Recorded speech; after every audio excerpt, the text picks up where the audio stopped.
നമസ്കാരം. മനുഷ്യനും വന്യജീവികളും തമ്മിലുള്ള ഏറ്റുമുട്ടൽ എന്നൊക്കെ ബാലൻസ് ചെയ്ത് പറയാമെങ്കിലും കേരളത്തിൽ കുറേ വർഷങ്ങളായി നാം കാണുന്നത് വന്യമൃഗങ്ങൾ മനുഷ്യരെ ഏകപക്ഷീയമായി ആക്രമിക്കുന്നതാണ്. കർക്കശമായ വനനിയമങ്ങൾ നിലനിൽക്കുന്ന ഇന്ത്യയിൽ അത് ഏറ്റവും കർശനമായി നടപ്പാക്കുന്ന സംസ്ഥാനങ്ങളിലൊന്നാണ് കേരളം. മനുഷ്യജീവന് വിലയില്ലാതാവുന്ന വന്യജീവി ആക്രമണങ്ങൾ തടയുന്നതിൽ ഭരണകൂടം അമ്പയെ പരാജയപ്പെടുകയാണ്. ഇക്കാര്യത്തിൽ സർക്കാർ യഥാർത്ഥത്തിൽ നിസ്സഹായരാണ്. എത്ര ജീവനുകൾ പൊരിയണം ഈ കെടുതി തടയാൻ? സ്വാഗതം സ്പെഷ്യൽ എഡിഷനിലേക്ക്. നമ്മളോടൊപ്പം അതിഥികളായി ഇന്ന് കൊല്ലപ്പെട്ട അജീഷിന്റെ ബന്ധു സജി മാത്യു, CPM പ്രാദേശിക നേതാവ് ജോബി സൺ, പരിസ്ഥിതി പ്രവർത്തകൻ CR നീലകണ്ഠൻ, കർഷക പ്രതിനിധി ഡോക്ടർ ജോസ് കുട്ടി ജെ ഒഴുകയിൽ എന്നിവർ. ആദ്യം അജീഷിന്റെ ബന്ധുവിലേക്ക്. ശ്രീ ജോബി സൺ, ശ്രീ സജി മാത്യു, ഇന്ന് നടന്ന സംഭവം വളരെ ദൗർഭാഗ്യകരമാണ് എന്ന് പറയുമ്പോൾ പോലും വയനാട്ടിൽ ഇതൊരു നിത്യസംഭവമായി മാറിക്കൊണ്ടിരിക്കുകയാണ്. ഒരു വശത്ത് വന്യമൃഗങ്ങൾ കൃഷി നശിപ്പിക്കുന്നു, അതുകൂടാതെ കടുവയും പുലിയും കരടിയും ആനയും ഒക്കെ അവയുടെ ഒരു വിഹാരരംഗമായി വയനാട് മാറുകയാണ്. ഇത് തടയാൻ എന്ത് ചെയ്യണമെന്നാണ് നിങ്ങൾ പറയുന്നത്?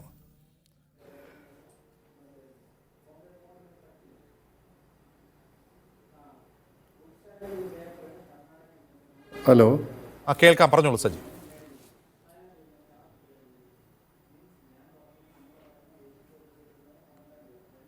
വയനാട് ജില്ലയിൽ നിരവധി സംഭവങ്ങൾ ഇങ്ങനെ ഉണ്ടായിട്ടുണ്ട്. എന്നാലും ഞങ്ങളുടെ കുടുംബത്തെ സംബന്ധിച്ച് ഞങ്ങൾക്കൊരു തീരാ നഷ്ടമായി തീർന്നിരിക്കുകയാണ് ഈ കുടുംബനാഥൻ്റെ മരണം എന്ന് പറയുന്നത്.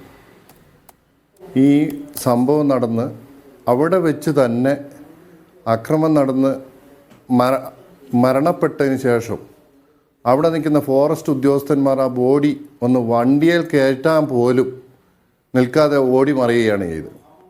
എന്നിട്ട് ആ ബോഡി വയനാട് മെഡിക്കൽ കോളേജിൽ കൊണ്ടുവന്നിട്ട് ആ മെഡിക്കൽ കോളേജിൽ രാവിലെ 7 മണിക്ക് കൊണ്ടുവന്ന ബോഡി 12 മണിയായിട്ടും വയനാട് ജില്ലയിലെ ജില്ലാ ഭരണകൂടത്തിലിരിക്കുന്ന കളക്ടർ അവിടേക്ക് വരാത്ത, ബോഡി എടുക്കില്ല എന്ന് പറഞ്ഞിട്ട് ആ കളക്ടർ വരും എന്ന് പറഞ്ഞിരുന്നിട്ട് പിന്നെ പറയും വരില്ല എന്ന് പറയുക, പിന്നെ വരൂ എന്ന് പറയുക. അങ്ങനെ പറഞ്ഞ് കളക്ടർ വരുന്നത് 12 മണിക്കാണ്. ഈ വയനാട് ജില്ലേൻ്റെ ആസ്ഥാനമായ കളക്ടറേറ്റിൽ നിന്ന് മാനന്തവാടിയിലേക്ക് 35 കിലോമീറ്റർ വരുന്നതിന് വേണ്ടിയിട്ടുള്ള താമസം എന്ന് പറയുന്നത് ഈ 4-5 മണിക്കൂർ താമസം. അവിടെ ആ പ്രശ്നം അവിടെ തീർക്കാമായിരുന്നു. വയനാട് ജില്ലാ കളക്ടർ വന്ന് ചർച്ച നടത്തി ഇതിനൊരു പരിഹാരം കാണണമെന്നാണ് അവിടെ ഇരിക്കുന്ന ജനങ്ങൾ. മാനന്തവാടി താലൂക്കിലെ ജനങ്ങൾ മൊത്തം വയലൻ്റായിരിക്കുന്ന അവസ്ഥയിൽ അന്നേരം അവിടെ വന്നിരുന്നിട്ട് ചർച്ച ചെയ്യാൻ വേണ്ടി വയനാട് ജില്ലാ കളക്ടർ തയ്യാറാവാത്തതാണ് ആദ്യം ഈ പ്രശ്നം വഷളാവാൻ കാരണം. രണ്ടാമത് ഈ ഫോറസ്റ്റ് ഉദ്യോഗസ്ഥന്മാർ, അതേപോലെ തന്നെ DFO, അതേപോലെ തന്നെ CCF, അങ്ങനത്തെ ഒരു ഉദ്യോഗസ്ഥന്മാർ പോലും വന്നില്ല. അങ്ങനെയാണ് ബോഡി എടുത്തുകൊണ്ടുവന്ന് ജനങ്ങൾ പ്രതിഷേധിച്ചുകൊണ്ട് മാനന്തവാടി ഗാന്ധി പാർക്കിൽ വെച്ച് ബോഡി ആയിട്ട് നിലകൊണ്ടിട്ട് റോഡ് ഉപരോധം തുടങ്ങിയത്. രാവിലെ 11 മണിയായപ്പോൾ റോഡ് ഉപരോധം തുടങ്ങി. അതിനുശേഷം ബോഡി എടുത്തുകൊണ്ടുവന്ന് ഉപരോധം തുടങ്ങി. ഇതിൻ്റെ വീഴ്ച ആരാ സംഭവിച്ചത്? ജില്ലാ ഭരണകൂടമാണ് ഇതിന് വീഴ്ച സംഭവിച്ചത്. ഈ വീഴ്ചയ്ക്ക് ഒരു പരിഹാരം കാണണം എന്നാണ് ഞങ്ങൾക്ക് പറയാനുള്ളത്. ഞങ്ങളുടെ സ്വന്തം കുടുംബനാഥൻ നഷ്ടപ്പെട്ട് കിടക്കുമ്പോൾ ഇതിനൊരു പരിഹാരം കാണാതെ ബോഡി അത്യാഹിത വിഭാഗത്തിൽ വെച്ചുകൊണ്ടാണ് ഉദ്യോഗസ്ഥന്മാർ വിലപേശിക്കൊണ്ടിരിക്കുന്നത്. എന്നിട്ട് ഇതിനൊരു ചർച്ച നടത്താൻ ആളുണ്ടോ? ഒരു ചർച്ച നടത്താൻ പോലും ആരും തയ്യാറായില്ല. ഈ 1 മണി വരെ ഇരുന്ന് 1 മണിക്കാണ് പിന്നെ ചർച്ച നടക്കാൻ വരുന്നത്. അങ്ങനെ 1 മണിക്ക് ചർച്ച തുടങ്ങിക്കഴിഞ്ഞിട്ട് ഈ ചർച്ചയിൽ പോലും ഒരു തീരുമാനം എടുക്കാൻ വന്നിരുന്ന ഉദ്യോഗസ്ഥന്മാർക്കോ ആർക്കും ഒരു തീരുമാനം എടുക്കാൻ കഴിയുന്നില്ല. അപ്പോൾ ഇതിൻ്റെ തീരുമാനം എടുക്കേണ്ടത് ആരാ?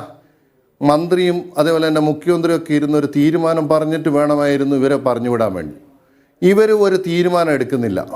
ഞങ്ങളെ സംബന്ധിച്ചോളം ഞങ്ങളുടെ കുടുംബത്തിൻ്റെ അത്താണിയായിരിക്കുന്ന അജിനെ നഷ്ടപ്പെടുകയുണ്ടായി.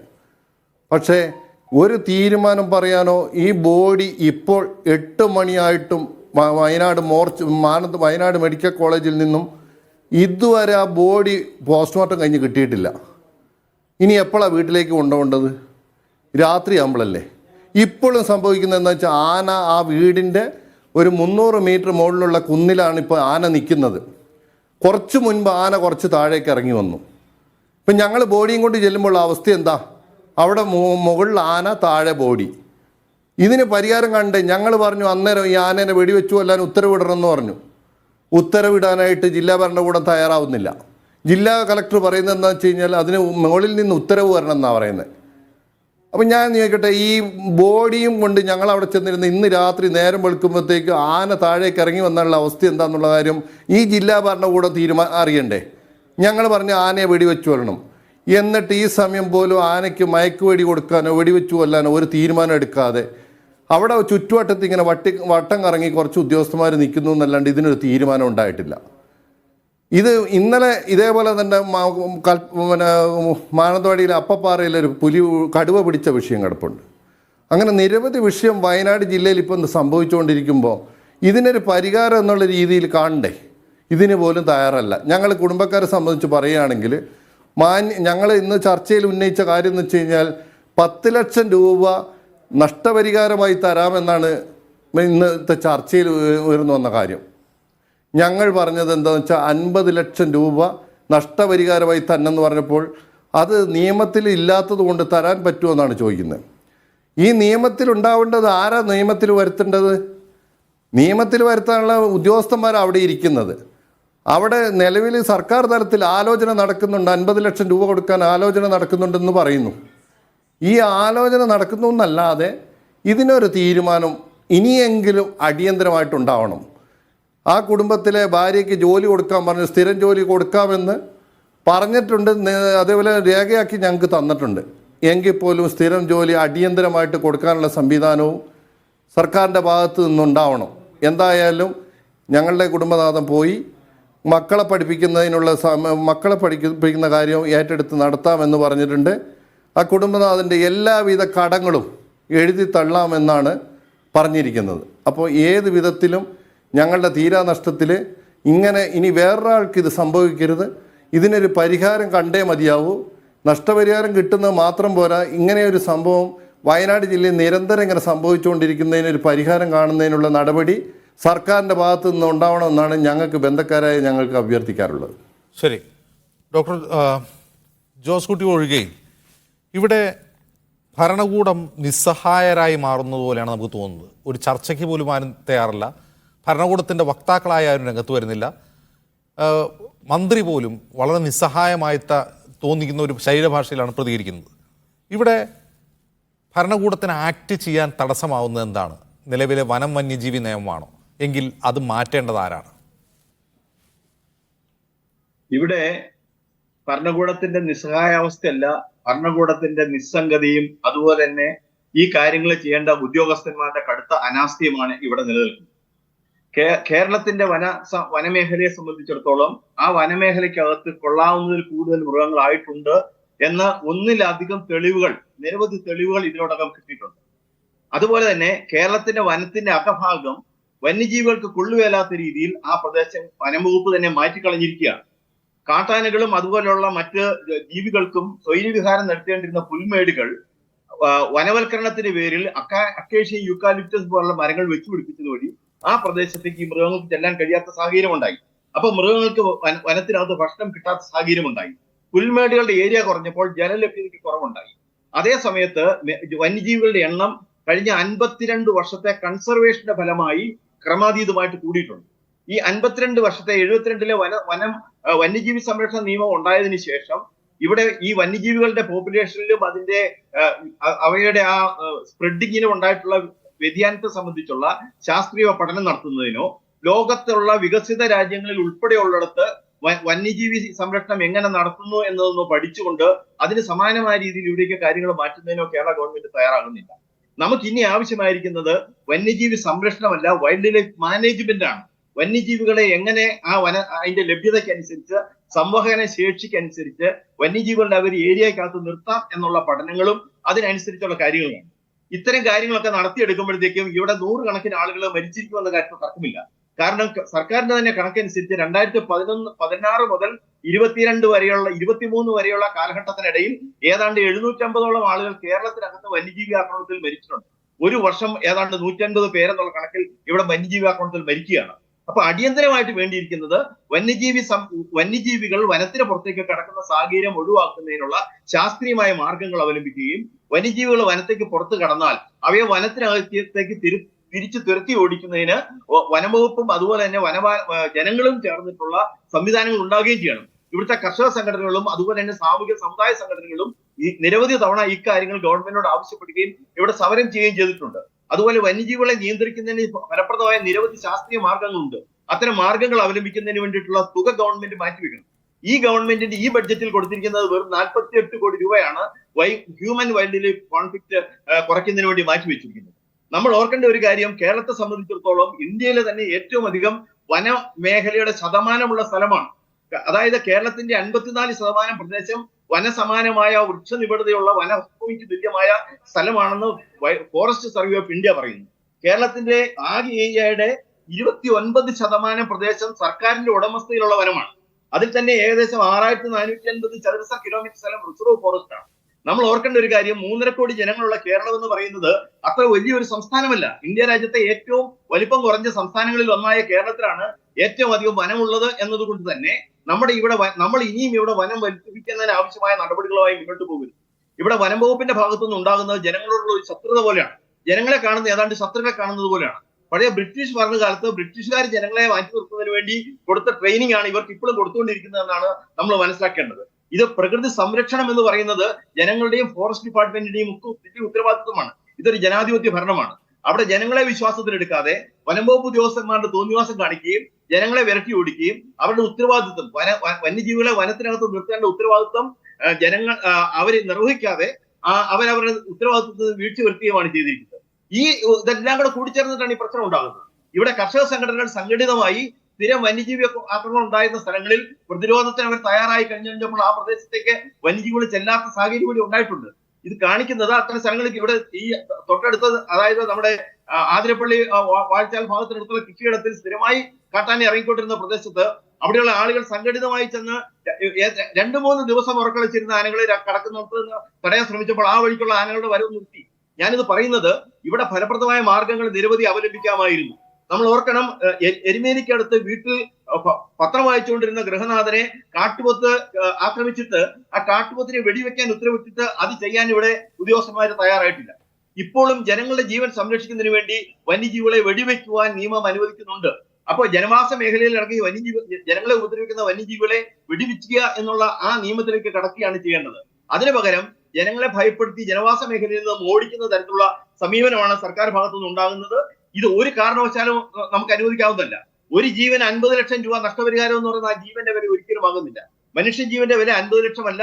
ഞങ്ങൾ കർഷക സംഘടനകൾ ആവശ്യപ്പെട്ടിട്ടുണ്ട്, വന്യജീവി ആക്രമണം മൂലം എവിടെയെങ്കിലും ഒരാൾ മരിച്ചാൽ 1 കോടി രൂപയുടെ നഷ്ടപരിഹാരമാണ് അവിടെ ജനങ്ങൾക്ക് കൊടുക്കേണ്ടത്, 50 ലക്ഷമല്ല. അതിന് നിയമമുണ്ടോ ഇല്ലയോ എന്നുള്ളത്, ഇല്ലാത്ത നിയമം ഉണ്ടാക്കുന്നതിന് വേണ്ടിയാണ് ജനാധിപത്യ ഭരണ സംവിധാനവും ജനപ്രതിനിധികളും മന്ത്രിമാരും MLA-മാരും ഒക്കെ ഉള്ളത്. ഈ MLA-മാരും മന്ത്രിമാരും മാത്രമല്ല, പഞ്ചായത്ത് മെമ്പർ മുതലുള്ള ജനപ്രതിനിധികൾക്ക് ജനങ്ങളുടെ ജീവനും സ്വത്തിനും സംരക്ഷണം നൽകുന്നതിനുള്ള ബാധ്യതയുണ്ട്. ഒരു ജനാധിപത്യ സർക്കാരിന്റെ പ്രാഥമിക ഉത്തരവാദിത്വം ജനങ്ങളുടെ ജീവനും സ്വത്തിനും സംരക്ഷണം നൽകുക എന്നത് തന്നെയാണ്. അത് നിർവഹിക്കാത്തപ്പോൾ ഇത് ഗവൺമെന്റിന്റെ ഭാഗത്തുനിന്ന് കുറ്റകരമായ അനാസ്ഥയാണ് ഇപ്പോൾ ഉണ്ടായിരിക്കുന്നത്. നമ്മൾ ഓർക്കേണ്ട ഒരു കാര്യം, കേരളത്തിൽ എവിടെ വെച്ചും ഏതൊരു മനുഷ്യനും ഒരു വന്യജീവി ആക്രമിക്കാം. ഒരു 16-ാം നൂറ്റാണ്ടിലോ 17-ാം നൂറ്റാണ്ടിലോ പോലും കേരളത്തിൽ ലോകത്ത് ഉണ്ടായ സാഹചര്യമാണ് ഇന്ന് ഇവിടെ ഉള്ളത്. എവിടെ വെച്ചും, നഗരത്തിൽ വെച്ചും ഗ്രാമത്തിൽ വെച്ചും പുഴയോരത്ത് വെച്ചും എവിടെ വെച്ചും ഒരു വന്യജീവി ആക്രമിക്കാവുന്ന സാഹചര്യമാണ് ഇന്ന് കേരളത്തിൽ നിലനിൽക്കുന്നത്. ഇതിനോട് എങ്ങനെ നമുക്ക് അംഗീകരിക്കാനായിട്ട് പറ്റും? ഒരു തരത്തിലും ഇക്കാര്യത്തിൽ യാതൊരുവിധ വിട്ടുവീഴ്ചയ്ക്കും നമുക്ക് തയ്യാറാകാനായിട്ട് പറ്റില്ല. 8.5 ലക്ഷം ഏക്കർ സ്ഥലമാണ് കേരളത്തിന്റെ വനമേഖലയോടനുബന്ധിച്ച് കൃഷി ചെയ്യാതെ കിടക്കുന്നത്. 8.5 ലക്ഷം ഏക്കർ സ്ഥലം കേരളത്തിന്റെ വനമേഖലയോടനുബന്ധിച്ച് കൃഷി ചെയ്യാതെ കിടക്കുന്നത് വഴി സംസ്ഥാനത്തുണ്ടാകുന്ന തൊഴിൽ നഷ്ടം, വരുമാന നഷ്ടം, ആ മേഖലയിലുള്ള ആളുകളുടെ ഉപജീവനത്തിലുള്ള നഷ്ടം, ഇതെല്ലാം ഗവൺമെന്റിന്റെ കുറ്റകരമായ അനാസ്ഥയുടെ പ്രതിഫലനങ്ങൾ തന്നെയാണ്. അതുകൊണ്ട് ഞങ്ങൾക്ക് കർഷക സംഘടനകൾ ഒന്നടങ്കം ശക്തമായിട്ട് ആവശ്യപ്പെടുന്നത് വനസംരക്ഷണത്തിന്റെ നിലവിലുള്ള പോളിസിയിൽ 72-ലെ വന്യജീവി സംരക്ഷണ നിയമം സമഗ്രമായി പൊളിച്ചെഴുതിക്കൊണ്ട് വൈൽഡ് ലൈഫ് മാനേജ്മെന്റ് പോളിസിയിലേക്ക് വരണം. അത് ലോകത്തിലെ വിവിധങ്ങളായ വിദേശ രാജ്യങ്ങളിലും അതുപോലെ പരിഷ്കൃത സമൂഹത്തിലുമൊക്കെ എന്താണോ ചെയ്തിരിക്കുന്നത് ആ തരത്തിലുള്ള ഒരു സമീപനം നടത്തുവാനാണ് ഗവൺമെന്റ് തയ്യാറാകേണ്ടത്. ഈ അടുത്ത കാലത്താണല്ലോ ഓസ്ട്രേലിയ ഗവൺമെന്റ് ഉത്തരവിട്ടത് അവിടെയുള്ള അവിടുത്തെ ദേശീയ മൃഗമായ കങ്കാരുക്കളെ വെടിവെച്ചു കൊള്ളാൻ 10,000-കണക്കിന് കങ്കാരുക്കളെ അവർ വെടിവെച്ചു വന്നു. കാരണം കങ്കാരുവിന്റെ എണ്ണം ആ പ്രദേശത്തിന് ആവശ്യമുള്ളതിൽ കൂടുതലായി. ഒരു പ്രദേശത്ത് ആവശ്യമുള്ളതിൽ കൂടുതൽ മൃഗങ്ങൾ വന്നാൽ അത് വനത്തിന് തന്നെ നാശമാണ്. വനം നശിപ്പിച്ചു കളയും വന്യജീവികൾ, പരിസ്ഥിതിയെ നശിപ്പിക്കും. അപ്പൊ ഇവിടെ ഏറ്റവും വലിയ പരിസ്ഥിതി നാശത്തിന് ഏറ്റവും ആക്കം കൂട്ടുന്നതും ഏറ്റവും ചുക്കാൻ പിടിക്കുന്നതും യഥാർത്ഥത്തിൽ വനംവകുപ്പാണ് എന്നൊരു വസ്തുത മുന്നിൽ വെച്ചുകൊണ്ട് മാത്രമേ ഇവിടെ കർഷകരെ സംബന്ധിച്ചിടത്തോളം ഈ പ്രശ്നത്തിനെ കാണാൻ കഴിയുള്ളൂ. കാരണം വനത്തിനകത്ത് വന്യജീവികൾക്ക് സ്വൈര്യവിഹാരം നടത്തേണ്ടിയിരുന്ന പുൽമേടുകളും അതുപോലെ തന്നെ കുറ്റിക്കാട് പോലുള്ള പ്രദേശങ്ങളും ഒക്കെ വിട്ടുനശിപ്പിച്ച് അവിടെ വനവൽക്കരണം നടത്തിയതോടുകൂടി ശരിക്കും വനം എന്ന് പറയുന്നത് വൃക്ഷ നിബിഡതയുള്ള നിബിഡ വനം എന്നുള്ള അവസ്ഥയിലേക്ക് വന്നു. അങ്ങനെയുള്ള നിബിഡ വനത്തിനകത്ത് അധികം മൃഗങ്ങൾക്ക് അവിടെ തങ്ങാനായിട്ട് കഴിയില്ല. വല്ല പക്ഷികളോ ചുരുക്കം ചില അണ്ണാനോ അതുപോലെ ചില ജീവികളോ ഉള്ളൂ. അല്ലാത്തവർക്കൊക്കെ അല്പം സ്പേസ് ഉള്ള കാറ്റും വെളിച്ചമുള്ള സ്ഥലത്തെ അവർ താമസിക്കുള്ളൂ. അപ്പം ഈ തരത്തിൽ ഇതിന്റെ മുഴുവൻ ഉത്തരവാദിത്വം വനംവകുപ്പിനും കേരള ഗവൺമെന്റിനുമാണ്. കേന്ദ്ര സർക്കാരിന്റെ വന നിയമത്തിനകത്ത് മാറ്റം വരുത്തേണ്ടതുണ്ടെന്നതായിട്ട് തർക്കമില്ല. അതിനാവശ്യമായ ശുപാർശകളും മറ്റു സംഗതികളും കൊടുക്കേണ്ടത് ഇവിടുത്തെ കേരള സർക്കാരിന്റെ ഉത്തരവാദിത്വമാണ്. നമ്മൾ ഓർക്കേണ്ടത് ഇന്ത്യയിൽ ആകെ മൊത്തം ഏതാണ്ട് 30,000-ഓളം ആനകളുണ്ടെന്നാണ് കണക്കാക്കിയിരിക്കുന്നത്. അതിൽ 15,000-ഓളം എണ്ണം കേരളത്തിന്റെയും തമിഴ്നാട്ടിന്റെയും കർണാടകത്തിന്റെയും കൂടി വനത്തിലാണ്. അതിൽ പകുതിയോളം എണ്ണം കേരളത്തിന്റെ വനത്തിലാണ്. ഇത്രയും കാട്ടാനകളെ ഉൾക്കൊള്ളുവാനുള്ള ഏരിയ കേരളത്തിനകത്ത് ഇല്ല. അപ്പൊ ഇത് എന്തുകൊണ്ട് ആരും പരിഗണിക്കുന്നില്ല? ഇതാണ് എനിക്ക് ഈ കാര്യത്തിൽ പ്രാഥമികമായിട്ട് പറയാനുള്ളത്. ഒരു കാരണവശാലും ഗവൺമെന്റ് ഈ സമീപനത്തെ നമുക്ക് അംഗീകരിക്കാനായിട്ട് സാധ്യമല്ല. ഇത് കേരള ഗവൺമെന്റ് ആണ് ഇതിന്റെ പ്രാഥമികമായ ഉത്തരവാദിത്വം. ജനങ്ങളുടെ ജീവനും സ്വത്തിനും സംരക്ഷണം നൽകുക എന്നുള്ളതിന്റെ പ്രാഥമികമായ ഉത്തരവാദിത്വം കേരള ഗവൺമെന്റിനാണ്. അത് ഗവൺമെന്റ് അത് ഡിക്ലെയർ ചെയ്യണം. അവർക്ക് അത് കൊടുക്കാനുള്ള ഉത്തരവാദിത്വം അവർ നിർവഹിക്കുമെന്ന്. വനത്തിനകത്ത് വന്യജീവികളെ നിർത്തേണ്ടതിന്റെ നിയമപരമായ ബാധ്യത വനം വകുപ്പ് ഉദ്യോഗസ്ഥന്മാർക്കാണ്. അവരത് ചെയ്യുന്നില്ലെങ്കിൽ അവർക്കെതിരെ ക്രിമിനൽ കേസ് എടുക്കുവാനുള്ള നടപടി ഉണ്ടാക്കണം. ഒരു മനുഷ്യൻ ഒരു വന്യജീവി ആക്രമിച്ചാൽ അതിനെതിരെ കേസെടുക്കും. വന്യജീവികൾ വനത്തിനകത്ത് നിൽക്കേണ്ടവരാണ്. വനത്തിന് കുറച്ച് സംസ്കാരമുള്ള അല്ലെങ്കിൽ കാർഷിക മേഖല മനുഷ്യന്റെ സ്ഥലമാണ്. അവന്റെ വീട് അവന്റെ സ്ഥലമാണ്. അവന് സ്വതന്ത്രമായി ജീവിക്കാനുള്ള, അവന് ധൈര്യമായി കിടന്നുറങ്ങാനുള്ള സ്ഥലമാണ് അവന്റെ വീടെന്ന് പറയുന്നത്. അങ്ങനെ അവൻ സ്വതന്ത്രമായി കിടന്നുറങ്ങാനും ധൈര്യമായിട്ട് ജീവിക്കാനുള്ള സ്ഥലത്ത് മനുഷ്യന്റെ ജീവനും സ്വത്തിനും സംരക്ഷണം നൽകേണ്ട ജനാധിപത്യ സർക്കാർ തന്നെയാണ് ഇതിന്റെ ഉത്തരവാദിത്തം എന്നാണ് ജോസ് കുട്ടി ഒഴുകിൽ പറയുന്നത്. ശ്രീ സി ആർ നീലകണ്ഠൻ, കേരളത്തിൽ വനവിസ്തൃതി ഏതാണ്ട് 30% ഉണ്ട് എന്നാണ് വനം വകുപ്പ് പറയുന്നത്. ഇനി വന്യമൃഗങ്ങളുടെ സെൻസസിൽ കഴിഞ്ഞ ഒരു 10-20 വർഷമായിട്ട് വലിയ തോതിലുള്ള വർധനവുണ്ടാവുന്നുണ്ട്. വലിയ തോതിലുള്ള വർധന എന്ന് പറഞ്ഞാൽ ഏതാണ്ട് 340 ചതുരശ്ര കിലോമീറ്ററുള്ള വയനാട് വന്യജീവി സങ്കേതത്തിൽ 120 കടുവയുണ്ടെന്നാണ് 2018 കണക്ക്, സർക്കാർ നൽകുന്ന കണക്കാണ്. 340 ചതുരശ്ര കിലോമീറ്റർ വനത്തിൽ 120 കടുവ എന്ന് പറഞ്ഞാൽ അത് എങ്ങനെ അതിന് ഉൾക്കൊള്ളാൻ കഴിയും എന്നുള്ളത് ആലോചിക്കണമല്ലോ. അപ്പോൾ ഇവിടെ ജോസ് കുട്ടി വഴിയിൽ പറയുന്ന പോലെ എന്താണ്, കൺസർവേറ്റീവ് അപ്രോച്ച് അല്ല വേണ്ടത്, മാനേജ്മെൻറ്റ് അപ്രോച്ചാണ് എന്നാണ്. ഈ മാനേജ്മെൻറ്റ് അപ്രോച്ചിൽ കള്ളിംഗ് ഉണ്ട്, ട്രാൻസ്ലൊക്കേഷൻ ഉണ്ട്, അങ്ങനെ പല കാര്യങ്ങളുണ്ട്. പക്ഷേ ഇതൊന്നും ചെയ്യുന്നില്ല എന്ന് മാത്രമല്ല ഭരണകൂടം അതിനുവേണ്ടി ഒരു തരത്തിലുള്ള നടപടിയും എടുക്കുന്നില്ല എന്ന് കാണുമ്പോൾ ഇത് ആരുടെ വീഴ്ചയാണ്?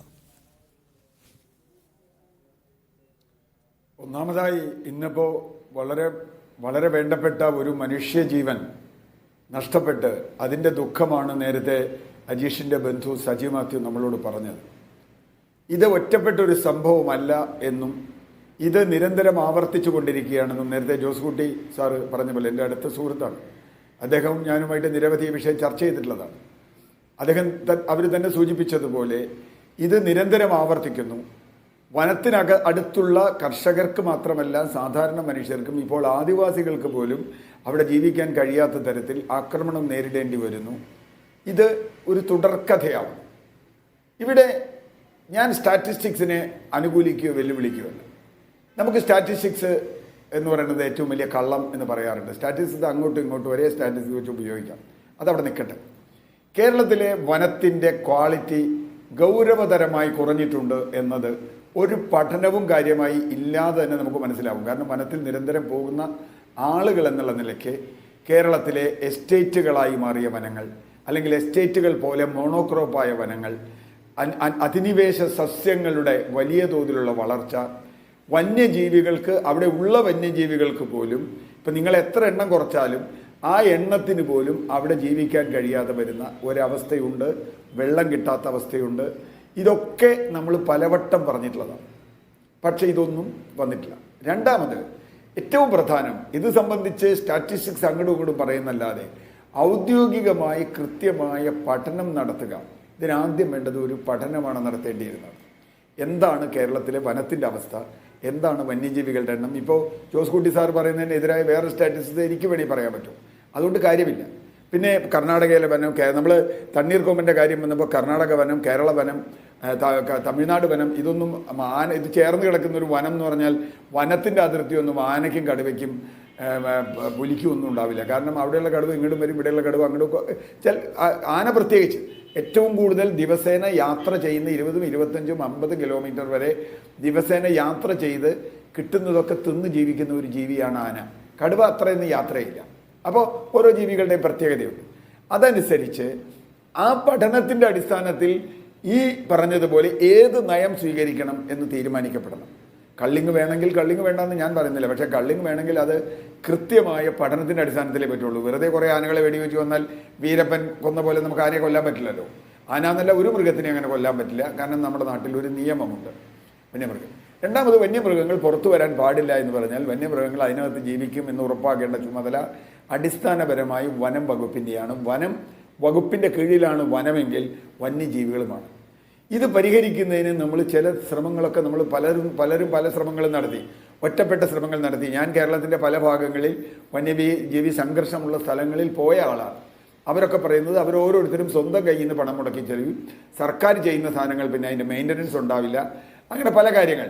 അത് എല്ലാ സ്ഥലത്തും ഒരുപോലെയല്ല, എല്ലാ മൃഗങ്ങൾക്കും ഒരുപോലെയല്ല. ആനയ്ക്കുള്ളതല്ല പന്നിക്ക്, അതല്ല കടുവയ്ക്ക്, അതല്ല കുരങ്ങനെ, അതല്ല മയിലിന്, ഇതിനൊക്കെ വ്യത്യാസമുണ്ട്. ഓരോ പ്രദേശത്തും ഓരോ തരത്തിലാണ് ഇത് വരുന്നത്. അതുകൊണ്ട് ശാസ്ത്രീയമായി ഇക്കാര്യത്തിൽ പരിഹാരം നടത്തുന്ന ചില സ്ഥലങ്ങളൊക്കെ ലോകത്തുണ്ട്, ചില പഠനങ്ങളൊക്കെ നടന്നിട്ടുണ്ട്. ഇപ്പോൾ ഈ അടുത്ത ദിവസം തമിഴ്നാട്ടിൽ നിന്ന് ഒരു സംഘം ബംഗാളിൽ പഠിക്കാൻ പോയതായി ഒരു വാർത്ത കണ്ടു. അവിടെ സുന്ദർബൻ പോലെയുള്ള പ്രദേശങ്ങളിൽ ബംഗാളിൽ ഇതിനെ തടയുന്നതിന് ചില സംവിധാനങ്ങൾ ഉണ്ടായിട്ടുണ്ട്. എനിക്കറിയില്ല, ബംഗാളിലുണ്ടെങ്കിൽ എവിടെയുണ്ടെങ്കിലും അത് പഠിക്കണം, വിദേശത്തുണ്ടെങ്കിൽ അത് പഠിക്കണം. പക്ഷേ ഇവിടെ പ്രശ്നം എന്താ? ഇവിടെ നിസ്സംഗത മാത്രമല്ല, ഈ കാര്യത്തിൽ ഒരു തീരുമാനവും. ഇപ്പോൾ ഞാൻ തണ്ണീർക്കൊമ്പൻ്റെ കാര്യം വന്നപ്പോൾ അതിനെ മയക്കുപിടി വെക്കേണ്ടതാണെന്ന് എല്ലാവർക്കും അറിയാം. എത്ര മണിക്കൂർ എടുത്തു അതിനെ മയക്കുപിടി വെക്കണോ വേണ്ടോ തീരുമാനിക്കാൻ? ഇപ്പോൾ ഈ ആനയെ തന്നെ മയക്കുപിടി ഇന്ന് രാവിലെ ഉണ്ടായ സംഭവത്തിൽ ഇതുവരെ മയക്കുപിടി വെക്കണോ വേണ്ടോ നമ്മൾ തീരുമാനിച്ചിട്ടില്ല. നാളെ രാവിലെ മയക്കുപിടി വെക്കുമെന്നാണ്. എന്ന് പറഞ്ഞാൽ ഇന്ന് രാവിലെ വന്ന ഒരു ആന നാളെ രാവിലെ വരെ നാട്ടുമ്പുറത്ത് മനുഷ്യർ ജീവിക്കുന്ന ഇടങ്ങളിൽ കിടന്ന് കറങ്ങിയാൽ എങ്ങനെയാണ് ആ പ്രദേശത്തുള്ളവർ ഉറങ്ങുക? എന്തായിരിക്കും ആ പ്രദേശത്തുള്ള മനുഷ്യരുടെ മാനസികാവസ്ഥ? ഇപ്പോൾ കടുവയെ പിടിച്ച ആളുകളായിട്ടുള്ള ചില ഇൻ്റർവ്യൂ ഒക്കെ ഞാൻ കണ്ടു. കടുവ കൊണ്ടുപോയി പശുവിനെ കൊണ്ടുപോയ ആളുകളുടെ വയനാട്ടിൽ തന്നെ ഉള്ള ഇൻ്റർവ്യൂകളൊക്കെ ഞാൻ കണ്ടു. അപ്പോൾ അവരൊക്കെ പറയുന്നത് ഞങ്ങളെങ്ങനെ രാത്രി കിടന്നുറങ്ങും, ഞങ്ങളുടെ കുട്ടി പുറത്തേക്ക് ഇറങ്ങുന്നത് എങ്ങനെ പറ്റും, ഞങ്ങൾക്ക് വീട്ടിൽ നിന്ന് എങ്ങനെ പുറത്തേക്ക് ഇറങ്ങാൻ പറ്റും? വീടൊക്കെ എന്ന് പറഞ്ഞാൽ അത്ര വലിയ വീടൊന്നുമല്ല. കരടി വീട്ടിൽ വന്ന് പഞ്ചസാര ടിന്നെടുത്തുകൊണ്ട് പോയി എന്ന് വരെ പറയുന്നു. എന്ന് പറഞ്ഞാൽ കരടിയൊക്കെ എൻ്റെ വീടിൻ്റെ മുറ്റത്തും വീടിനകത്തും ഒക്കെ വരാവുന്ന ഒരു സാഹചര്യം ഒരു സമൂഹത്തിനും യോജിക്കാൻ പറ്റില്ല. അത് ഒരു സമൂഹത്തിനും അംഗീകരിക്കാനും കഴിയില്ല. അത് അശാസ്ത്രീയമാണ്. ആ പ്രവർത്തനങ്ങളുണ്ട്. രണ്ടാമത്തെ വിഷയം, ഇത് നേരിടാൻ നമ്മൾ ഒരു ജനജാഗ്രതാ സമിതികൾ ഉണ്ടാക്കിയത്. ഈ സമിതി ഉണ്ടാക്കുന്ന കാലത്ത് വലിയ ലക്ഷ്യങ്ങൾ അതിൻ്റെ പിന്നിൽ. ഞാൻ അതിനൊക്കെ വേണ്ടി പ്രവർത്തിച്ച ഒരാളാണ്. അതിൽ പ്രധാനമായും വനം വകുപ്പും തദ്ദേശ ഭരണ വകുപ്പും കർഷകരും ജനപ്രതിനിധികളും എല്ലാം ചേർന്നൊരു സംവിധാനം ഓരോ പഞ്ചായത്ത് തലത്തിലും ഉണ്ടാവുക. അതിനനുസരിച്ച് അവർക്ക് ഒരുപാട് അധികാരങ്ങൾ കാര്യങ്ങൾ കൊടുക്കുക. പക്ഷെ അതിൻ്റെ പ്രവർത്തനം, അതിൻ്റെ മീറ്റിങ്ങുകൾ ഞാൻ അന്വേഷിച്ചപ്പോൾ മീറ്റിങ്ങുകൾ ഗംഭീരമായി നടക്കും. മീറ്റിംഗ് നടക്കുന്നുണ്ടുള്ളൊരു ഗുണം, ഈ നഷ്ടപ്പെട്ട ആളുകൾ, കൃഷി നഷ്ടപ്പെട്ട ആളുകൾ, അവർക്ക് പോയി പറയാനൊരു വേദിയുണ്ട്. പക്ഷേ അതിൽ എന്ത് തീരുമാനമെടുത്താലും തീരുമാനം നടപ്പാകുന്നത് കാരണം തീരുമാനം നടപ്പാക്കേണ്ട ചുമതല വനംവകുപ്പിന് തന്നെയാണ്. അവസാനം എക്സിക്യൂട്ടിംഗ് ഏജൻസി വനംവകുപ്പ് തന്നെയാണ്. അവർക്ക് പൈസ ഇല്ലാത്തതാവാം, അവർക്ക് സംവിധാനം ഇല്ലാത്തതാവാം. കടുവയെ നേരിടാൻ ലാത്തിയുമായി പോകുന്ന വനംവകുപ്പുകാരെയൊക്കെ നമ്മൾ കണ്ടിട്ടുണ്ട്. അപ്പോൾ അവർക്ക് ഞാൻ അവരെ കുറ്റം പറയല്ല, അവർക്ക് സംവിധാനങ്ങളില്ലാത്തതാവാം, അവർക്ക് നിയമപരമായ പരിമിതികളുള്ളതാവാം, അല്ലെങ്കിൽ ഏതെങ്കിലും ഒരു വനംവകുപ്പ് ഉദ്യോഗസ്ഥൻ്റെ തെറ്റായ പ്രവർത്തനം കൊണ്ട് എന്തെങ്കിലും സംഭവിച്ചിട്ടുണ്ടെങ്കിൽ അത് വേറെ. ഞാൻ പറഞ്ഞ വനംവകുപ്പ് എന്നുള്ള നിലയ്ക്ക് അവർക്ക് അവരുടെ ജോലി നിർവഹിക്കാൻ കഴിയാത്തൊരവസ്ഥയാവാം. ഈ ജനജാഗ്രതാ സമിതികൾക്ക് എന്ത് സംഭവിച്ചു എന്ന് പരിശോധിക്കേണ്ടതാണ്. അവരാണ് യഥാർത്ഥത്തിൽ ഈ പറഞ്ഞ ഗ്രാമങ്ങളിൽ, പ്രത്യേകിച്ചും വയനാട് പല പഞ്ചായത്തുകളിലും അത് പ്രവർത്തിക്കുന്നുണ്ട്. പക്ഷേ അതിന് അവർക്ക് വേണ്ട സംവിധാനങ്ങളോ പണമോ, ഇപ്പോൾ ഇതിൻ്റെ മെയിൻ്റനൻസ്, ഇപ്പോൾ വേലിയുടെ മെയിൻ്റനൻസ്, ഏറ്റവും കൂടുതൽ ആളുകൾ പറയുന്ന ഒരു കാര്യം, വൈദ്യുത വേലി ഉണ്ടാക്കിയാൽ ഇപ്പോൾ അതൊക്കെ തകർത്ത് കളയുന്നുണ്ട്, മതിലുണ്ടാക്കിയാൽ തകർത്ത് കളയുന്നുണ്ട്, റെയിൽവേ ഫെൻസിങ് പോലെയുള്ള സംവിധാനങ്ങൾ, നിരവധി കിടങ്ങുകൾ, അങ്ങനെ നിരവധി സംവിധാനങ്ങൾ ഞാനിലേക്ക് വന്നു. രണ്ടാമത്തെ ഒരു പ്രശ്നം, സ്റ്റേറ്റിൻ്റെ ഭാഗത്തുനിന്ന് നമുക്ക് വന്യജീവി ബോർഡ് എന്നൊരു സംവിധാനമുണ്ട്. നേരത്തെ ജോസ് കുട്ടി സാറൊക്കെ പറഞ്ഞതുപോലെ വന്യജീവികളെ കൊല്ലണോ, വന്യജീവികളുടെ പഠനം എന്താണ്, ഇത് പഠിക്കാൻ ഒരു വന്യജീവി ബോർഡുണ്ട്. ഞാൻ മനസ്സിലാക്കുന്നത് സംസ്ഥാന മുഖ്യമന്ത്രി തന്നെ അധ്യക്ഷനായ വന്യജീവി ബോർഡ് കഴിഞ്ഞ 3 വർഷമായി യോഗം ചേർന്നിട്ടേ ഇല്ല എന്നതാണ്. അതിന് മുമ്പും കാര്യമായിട്ട് ചെയ്തിട്ടില്ല. അപ്പോൾ വന്യജീവികളുടെ ഭാഗത്തുനിന്ന് വന്യജീവികളെ എങ്ങനെ കാണണമെന്ന് തീരുമാനിക്കാനുള്ള അധികാരമുള്ള വന്യജീവി ബോർഡ് പോലും വേണ്ട രീതിയിൽ പ്രവർത്തിക്കാതിരിക്കുകയും അതിൻ്റെ ഫലമായി കർഷകരും ആ പ്രദേശത്തെ ജനങ്ങളും അനുഭവിക്കുക, അവരെ കൃഷി നശിക്കുന്നു. മൂന്നാമത്തെ വിഷയം, ഇവരെ സംബന്ധിച്ചിടത്തോളം ഇവർക്ക് നഷ്ടപരിഹാരം. ഇപ്പോൾ ഒരാൾ മരിക്കുമ്പോൾ നമുക്ക് വലിയ വികാരമുണ്ടായി കുറേ നഷ്ടപരിഹാരം കൊടുക്കുന്നു എന്നല്ല. ഈ ആൾ മരിക്കാത്ത എത്രയോ മറ്റു നാശനഷ്ടങ്ങൾ, പരിക്ക് പറ്റിയ ആളുകളുണ്ട്, കാർഷികമായി നാശമുണ്ട്. ഞാൻ പല സ്ഥലത്തും ചെന്നപ്പോൾ പറഞ്ഞത്, ഒരു തെങ്ങ് അല്ലെങ്കിൽ ഒരു അടയ്ക്കാമരോ വാഴയൊക്കെ വീണാൽ അതിന് വളരെ തുച്ഛമായ പൈസയെ സർക്കാരിൻ്റെ കണക്കിൽ തന്നെ കൊടുക്കുന്നത്. അത് എപ്പോഴാണ് കിട്ടുക എന്നുള്ളത് പിന്നത്തെ ഒരു വിഷയമാണ്. അല്ലെങ്കിൽ തന്നെ കാലാവസ്ഥാ മാറ്റം കൊണ്ടും കാർഷിക ഉൽപ്പന്നങ്ങൾക്ക് വിലയില്ലാത്തത് കൊണ്ടും കർഷകൻ ദുരന്തം, ആത്മഹത്യാ മുനമ്പിൻ്റെ നിൽക്കുന്ന ഘട്ടത്തിലാണ് നമ്മളിത് ചെയ്യണമെന്ന് ആലോചിക്കണം. ഈ പശ്ചിമഘട്ടത്തിനടുത്തുള്ള കർഷകർ, എല്ലാ കർഷകരും പ്രത്യേകിച്ചും അവർ ആത്മഹത്യാ മുനമ്പിൽ നിൽക്കുകയാണ്. നമ്മൾ അവരുടെ ആത്മഹത്യകളും ദിവസവും നമ്മൾ കേട്ടുകൊണ്ടിരിക്കുക. അപ്പോൾ അങ്ങനെയുള്ള കർഷകന് അവൻ കൃഷി ചെയ്ത് ഉണ്ടാക്കിയ സാധനങ്ങൾക്ക് അത് നശിപ്പിച്ചു കഴിഞ്ഞാൽ അതിന് ന്യായമായ വില കിട്ടില്ല. കിട്ടുന്നത് തന്നെ എപ്പോഴെങ്കിലും കിട്ടും, കിട്ടിയാലായി എന്നുള്ളൂ. ഇപ്പോൾ ചില കർഷകരോട് ഒരു കാര്യം കൂടി പറയാം. ചില കർഷകരോട് പറഞ്ഞു, അവിടെ ജീവിക്കുന്നവരോട് പറഞ്ഞു, 15 ലക്ഷം രൂപ തരാൻ നിങ്ങൾ ഇവിടുന്ന് പൊക്കോളാം. ഇത്ര മോശപ്പെട്ട ഒരു സംഗതിയുണ്ട്. 15 ലക്ഷം എന്ന് പറഞ്ഞാൽ ഒരുപക്ഷെ വല്ല പുറമ്പോക്കിലോ വനം കയ്യേറിയോ താമസിക്കുന്ന ഏതെങ്കിലും ഒരാൾക്ക് ചിലപ്പോൾ അത് ഗുണാവും. അല്ലാതെ സാധാരണ സെറ്റിലായ കർഷകൻ, അവർ പലരും 2, 3 തലമുറയായി അവിടെ വന്ന് ജീവിക്കുന്നവരാ. അവരോട് പറയാം 15 ലക്ഷം രൂപ തരാം, നിങ്ങൾ ഈ സ്ഥലവും വീടും ഒക്കെ പറ്റുമോ? അതിലൊരു ചതിയുണ്ട്. ആ ചതി എന്താ?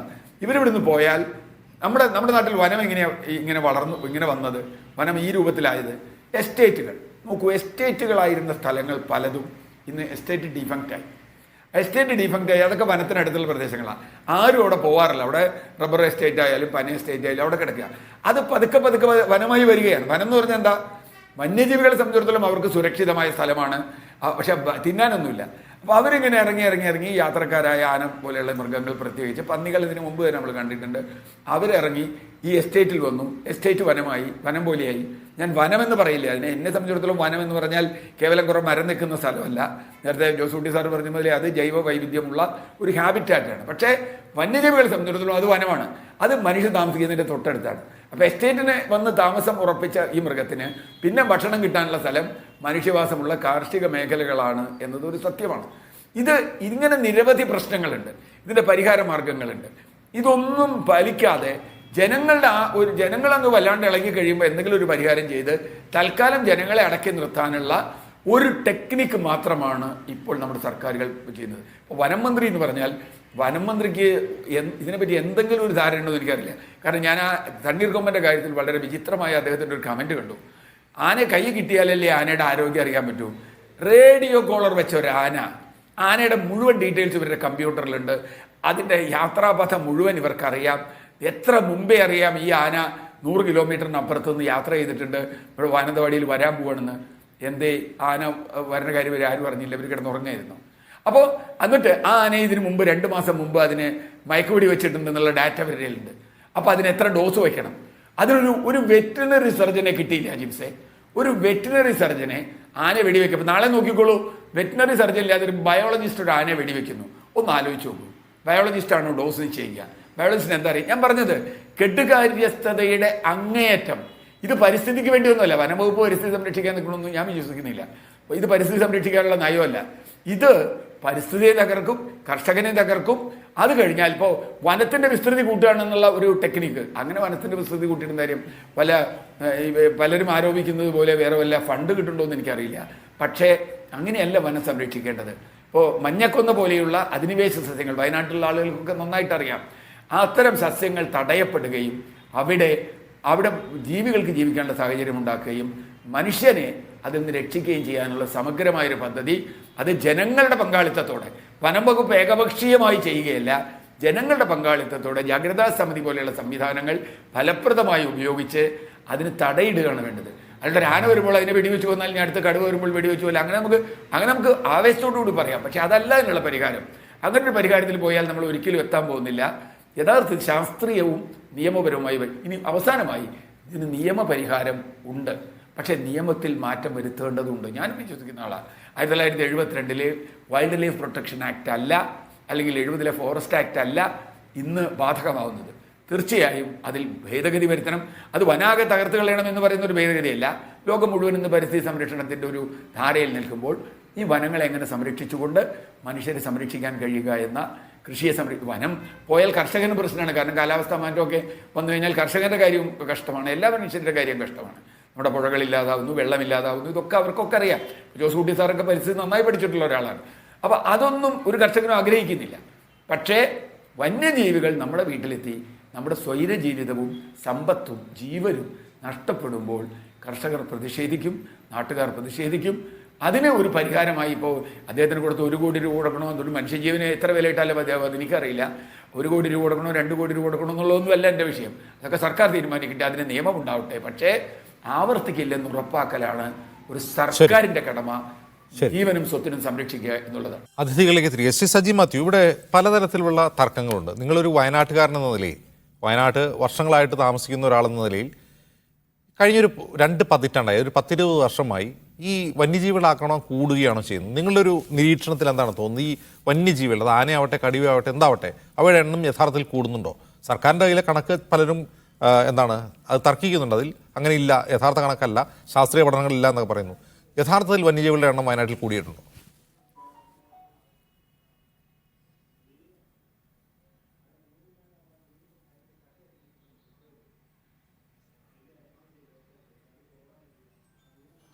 ശ്രീ സജി മാത്യു. ഹലോ. പറഞ്ഞോളൂ സജി, പറഞ്ഞോളൂ. വയനാട് ജില്ലയിലെ വന്യജീവികളുടെ ആക്രമണം ഇപ്പം കൂടിയിരിക്കുക. ഏത് മേഖലയിലെടുത്താലും, പുൽപ്പള്ളി, ബത്തേരി, മാനന്തവാടി സൈഡിൽ ഏത് മേഖലയിലെടുത്താലും കടുവയുടെ ശല്യവും അതുപോലെ തന്നെ ആനയുടെ ശല്യമായി തീർന്നിരിക്കുക. ഇന്ന് തന്നെ സംഭവിച്ചതെന്ന് വെച്ചാൽ കോളറൈഡ് പിടിപ്പിച്ച ആനയാണ് 2-3 ദിവസമായി പത്രങ്ങളിൽ കൂടെ വന്നിരുന്നു, ഈ ആന ഇവിടെ ഉണ്ട് എന്നും പറഞ്ഞുകൊണ്ട്. എന്നിട്ട് ഈ ആനേനെ നിരീക്ഷിക്കാൻ പോലും ഈ ഫോറസ്റ്റുകാർ തയ്യാറായില്ല. അപ്പോൾ നിലവിൽ ഈ ആനകൾ ഇങ്ങനെ പെരുകി, ആനകൾ പണ്ട് വയനാട്ടുകാർ പറയുമായിരുന്നു ഈ കടുവേനെയും പുലീനെയും ഒക്കെ വയനാട്ടിൽ കൊണ്ടുപോയി വിടുകയാണ്, എന്നിട്ട് വന്യസങ്കേതമാക്കാനുള്ള പരിപാടിയാണെന്ന് പറഞ്ഞുകൊണ്ടിരുന്നത്. ഇപ്പോൾ എന്താ സംഭവിക്കുന്നത് വെച്ചാൽ കർണാടകയിൽ പ്രശ്നങ്ങളുണ്ടാവുന്ന ആനകളെ കോളറൈഡ് പിടിപ്പിച്ച് കേരളത്തിലേക്ക് കടത്തിവിടുന്നൊരവസ്ഥയാണ്. ഇങ്ങനെ നിലവിൽ കേരളത്തിലെ ജനങ്ങളെ എന്ന് വെച്ച് കഴിഞ്ഞാൽ വയനാട് ജില്ല വന്യജീവി സങ്കേതമാക്കി മാറ്റുന്നതിനുള്ള പ്രയാണമാണ് ഉദ്യോഗസ്ഥന്മാർ കാണിക്കുന്നത്.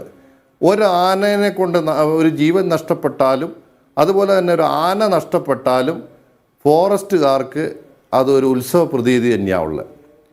ഇപ്പോൾ സംഭവിച്ചതെന്ന് വെച്ച് കഴിഞ്ഞാൽ ഈ വയനാട് ജില്ലയിൽ പോലെയുള്ള സ്ഥലങ്ങളിലെ കണിക്കൊന്ന മരങ്ങൾ, അതിൻ്റെ തോല് ചെത്തി മാറ്റുന്നതിന് വേണ്ടി കോടിക്കണക്കിന് രൂപയുടെ പ്രവൃത്തികളാണ് ഇപ്പോൾ നടന്നുകൊണ്ടിരിക്കുന്നത്.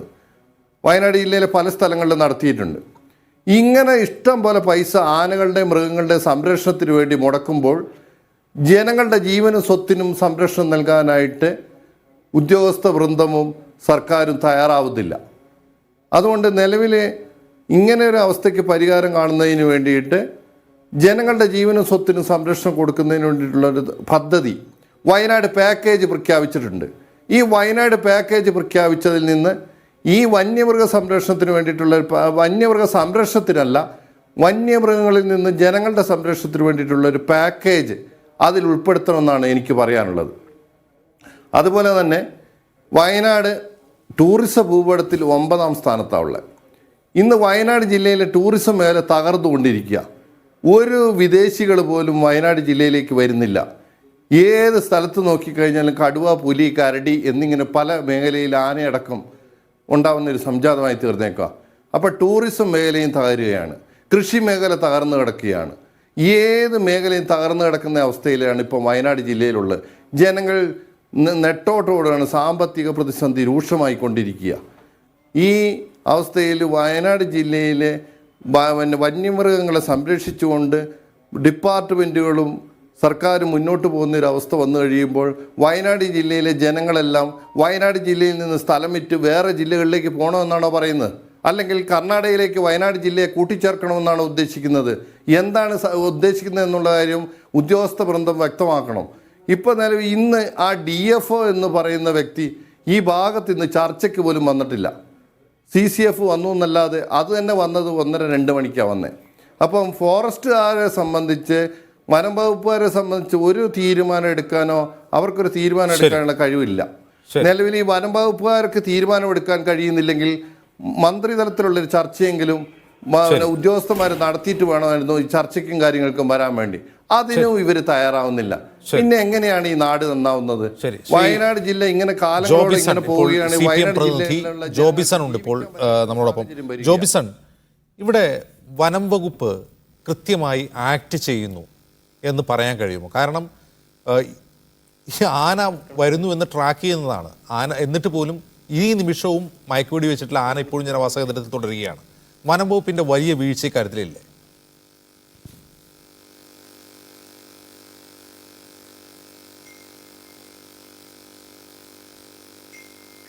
ശ്രീ ജോബിസൺ,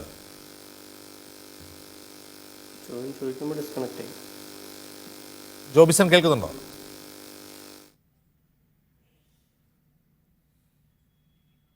ശരി, ഞാൻ ജോബിസണിലേക്ക് വരാം. ശ്രീ ജോസ് കുട്ടി ഒഴികെ ഇവിടെ CR നീലകണ്ഠൻ ചൂണ്ടിക്കാട്ടുന്ന ഒരു കാര്യം, ഈ വന്യജീവികളുടെ എണ്ണം വർദ്ധിച്ചു എന്ന കണക്ക് എവിടെ നിന്നാണ്? അതിന് കൃത്യമായ ശാസ്ത്രീയ പഠനമുണ്ടോ? സ്റ്റാറ്റിസ്റ്റിക്സ് വേണമെങ്കിൽ വേറെയും സ്റ്റാറ്റിസ്റ്റിക്സ് ഉണ്ട് എന്ന് പറയുന്നു. യഥാർത്ഥത്തിൽ സർക്കാരിൻ്റെ കയ്യിൽ സ്റ്റാറ്റിസ്റ്റിക്സ് ഇല്ലേ? നമ്മൾ ഈ വന്യജീവി സെൻസസ് ഒക്കെ എടുക്കുന്നുണ്ടല്ലോ, ഓരോ ജീവിയുടെയും വേർതിരിച്ചെടുക്കാറുണ്ടല്ലോ. ഇതൊന്നും ശാസ്ത്രീയമല്ലേ? ഇതൊന്നും ശരിയല്ലേ? അപ്പോൾ ഈ വന്യജീവികളുടെ എണ്ണം വർദ്ധിച്ചു എന്നൊക്കെ വെറുതെ പറയുന്നതാണോ? അതിന് കൃത്യമായ കണക്കില്ലേ? വന്യജീവികളുടെ എണ്ണം വർദ്ധിച്ചു എന്നതിന് വനംവകുപ്പിന്റെ കയ്യിൽ തന്നെ അതിന്റെ കണക്കുകളുണ്ട്. ആനകളുടെ എണ്ണം കൂടിയിട്ടുണ്ട്, കടുവകളുടെ എണ്ണം കൂടിയിട്ടുണ്ട്, വനത്തിന്റെ ഏരിയ കൂടിയിട്ടുണ്ടെന്ന് ഇത്തവണ ബഡ്ജറ്റ് വരെ പറഞ്ഞു വനത്തിന്റെ ഏരിയ കൂടിയിട്ടുണ്ട്. അപ്പൊ ഇതിന്റെ കണക്കുകളെല്ലാം ഉണ്ട്. കണക്കുകളില്ലാത്തതല്ല പ്രശ്നം. ഇതിന്റെ അകത്തെ പ്രശ്നം എന്ന് പറയുന്നത് ഇതിന്റെ അകത്തെ സമീപനത്തിന്റെ വിഷയമാണ്. അതായത് ഇത് ജനപക്ഷത്ത് നിന്നാണോ, ജനാധിപത്യ ഭരണ സംവിധാനത്തിൽ ജനപക്ഷത്ത് നിന്നാണോ സമീപിക്കുന്നത്, മറ്റേത് പക്ഷത്തു നിന്നാണ്? നമുക്കറിയാം, റിയോ സമ്മിറ്റ് 1992 റിയോ സമ്മിറ്റിൽ അതിന്റെ കൃത്യമായി അതിൻ്റെ അകത്ത് പറഞ്ഞിട്ടുണ്ട്, ഹ്യൂമൻ പെർസ്പെക്റ്റീവിൽ വേണം കാര്യങ്ങൾ കാണാൻ.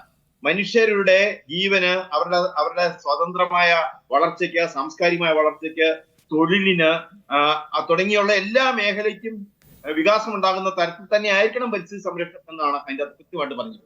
അല്ലാതെ അതൊന്നും നിഷേധിച്ചുകൊണ്ടോ നിരോധിച്ചുകൊണ്ടോ ആയിരിക്കും. ഇതിപ്പോ കേരളത്തെ സംബന്ധിച്ചിടത്തോളം കേരളത്തിലുള്ള വനസംരക്ഷണം എന്ന് പറയുന്നത് ജനങ്ങളെ പൂർണ്ണമായി ഒഴിവാക്കിക്കൊണ്ട് വനംവകുപ്പിന്റെ മാത്രമായിട്ടുള്ള എന്തോ ഒരു പ്രക്രിയയായിട്ടാണ് നടന്നത്.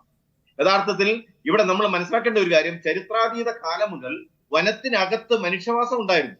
ആമസോൺ കാടുകൾ എടുത്തോട്ടെ, ലോകത്തിലെ ഏത് കാടുകൾ എടുത്തോട്ടെ, അവിടെയെല്ലാം മനുഷ്യനും വനവും പരസ്പരം ഒരു ഭാഗമായിട്ട് തന്നെയായിരുന്നു തോന്നുന്നത്. ഇവിടെ ഇപ്പോ വനത്തിനകത്തുനിന്ന് ആദിവാസിയെ പുറത്ത് ചാടിച്ചത് മുതൽ വനം വകുപ്പിന്റെ ശരിക്കും വനത്തിന്റെ സന്തുലിതാവസ്ഥ അവിടെ തകരാറിലായി. കാരണം മനുഷ്യൻ എന്ന് പറയുന്ന ജീവി കൂടെ വനത്തിന്റെ ഒരു ഭാഗമായിരുന്നപ്പോഴാണ് വനത്തിന്റെ സന്തുലിതാവസ്ഥ നിലനിന്നിരുന്നത്. അത് മാറ്റിക്കഴിഞ്ഞോടുകൂടി അത് മാറി. ഇനി രണ്ടാമത്തെ സംഗതി, ഇതിന്റെ അകത്തുള്ളത് ഉത്തരവാദിത്വം ആര് എന്നുള്ളതാണ്. ഇതിന്റെ അകത്ത് സ്റ്റാറ്റ്യൂട്ടറി ആയിട്ട് എന്തെങ്കിലും ഉണ്ട്? ഇപ്പൊ തന്നെ നമ്മൾ കണ്ടത് എന്താണ്? വനമന്ത്രി പറഞ്ഞിരിക്കുകയാണ് അതിനെ വെടിവെക്കണം, മയക്കുവെടി വെക്കണമെന്ന്. വനമന്ത്രിയാണോ അത് പറയേണ്ടത്? ഇത് നിയമവാഴ്ചയുള്ള സ്ഥലമാണ്, നിയമമാണ് പറയേണ്ടത് എപ്പോഴാണ് ഒരു മൃഗത്തിനെ വെടിവെക്കേണ്ടത്. അതിന് സന്ദേഹത്തിന്റെ ആവശ്യമില്ല. അതിന് പകരം അത്തരത്തിൽ സ്റ്റാറ്റ്യൂട്ടറി ആയിട്ട് കാര്യങ്ങൾ കൊണ്ടുപോകുവാൻ നമ്മുടെ ഉദ്യോഗസ്ഥന്മാർക്ക് ഇന്നും ആയിട്ടില്ല കേട്ടോ. അത് ഒരിടത്തുമില്ല. ഒരു അപകടം ഉണ്ടായാലും മന്ത്രിയും MLA എന്ന് പറഞ്ഞെങ്കിൽ ഉദ്യോഗസ്ഥന്മാർക്ക് ചെയ്യാനായിട്ട് ധൈര്യമുള്ളൂ. വാസ്തവത്തിൽ ഇവിടെ വേണ്ടിയിരിക്കുന്ന അത്തരത്തിൽ സ്റ്റാറ്റ്യൂട്ടറി ആയിട്ടുള്ള ഒരു സംവിധാനം ഇവിടെ കൃത്യമായിട്ട് ഉണ്ടാകേണ്ടതായിരുന്നു. പിന്നെ വളരെ പ്രധാനപ്പെട്ട മറ്റൊരു പ്രശ്നം, വനത്തിന്റെ അകത്ത് വന്യജീവികളുടെ എണ്ണം കൂടിയിട്ടുണ്ടോ എന്ന ആ ചോദ്യത്തിന്റെ ഉത്തരത്തിന് ജനങ്ങളെ സംബന്ധിച്ചിടത്തോളം അവർക്ക് അതിന് ഉത്തരമുണ്ട്. കാരണം മുൻകാലങ്ങളിൽ ഉണ്ടാകാത്തതിൽ കൂടുതൽ എണ്ണത്തിലും കൂടുതൽ തവണകളിലും വന്യജീവികളുടെ ആക്രമണം ഉണ്ടാകുന്നുണ്ട്. ഒരുപക്ഷെ ഏറ്റവും നല്ലൊരു തെളിവ് ഞാൻ വേണേൽ സാമാന്യം മനുഷ്യന്റെ ചിന്താഗതിക്കകത്തെന്ന് പറയാം. ഈ അടുത്തിടെ മാങ്കുളം പള്ളിയിലെ പെരുന്നാൾ നടക്കുമ്പോൾ ആ മാങ്കുളം പള്ളിയിലെ പെരുന്നാളിന് നേരെ അക്കരെ ആനക്കുളം ഭാഗത്ത് കാട്ടാനകൾ, ഏതാണ്ട് 50ഓളം കാട്ടാനകളിൽ നിരന്നു നിൽക്കുന്നതിന്റെ വീഡിയോ നമ്മുടെ നാട്ടിലൂടെ ഒക്കെ പരക്കുകയുണ്ടായി. കാരണം അവിടെ പെരുകിയിട്ടുള്ളതാണ്. കാട്ടുപന്നികൾ നഗരത്തിനകത്തുള്ള ഷോപ്പിംഗ് കോംപ്ലക്സുകളിനകത്തേക്ക് 10, 60, 70 എണ്ണം ഒന്നിച്ച് നിരച്ചു കയറുന്ന സാഹചര്യം ഉണ്ടായി. മുൻകാലങ്ങളിൽ അങ്ങനെയൊന്നും ഉണ്ടായിട്ടില്ല. അപ്പോ എണ്ണം പെരുകി എന്നതിന് സാമൂഹ്യമായ തെളിവുകളുണ്ട്, വനംവകുപ്പിന്റെ അടുത്ത് തെളിവുകളുണ്ട്, മറ്റെല്ലാ തെളിവുകളുമുണ്ട്. പക്ഷേ ഇവിടത്തെ പ്രശ്നം ഞാൻ ആദ്യമേ പറഞ്ഞത് തന്നെ പറയുകയാണ്, ഇവിടെ വനം സംരക്ഷിച്ചാൽ മതി. ബഹുമാന്യനായ CR നീലകണ്ഠൻ വളരെ കൃത്യമായത് പറഞ്ഞു, ഇവിടെ വനം സംരക്ഷിച്ചാൽ മതി. പക്ഷെ ഇവിടെ വനമല്ല സംരക്ഷിക്കുന്നത്, വനത്തിനകത്ത് വിദേശീനം മരങ്ങളെയും അതുപോലെ തന്നെ അധിനിവേശ വൃക്ഷങ്ങളെയുമാണ് ഇവിടെ വനംവകുപ്പ് സംരക്ഷിക്കുന്നത്.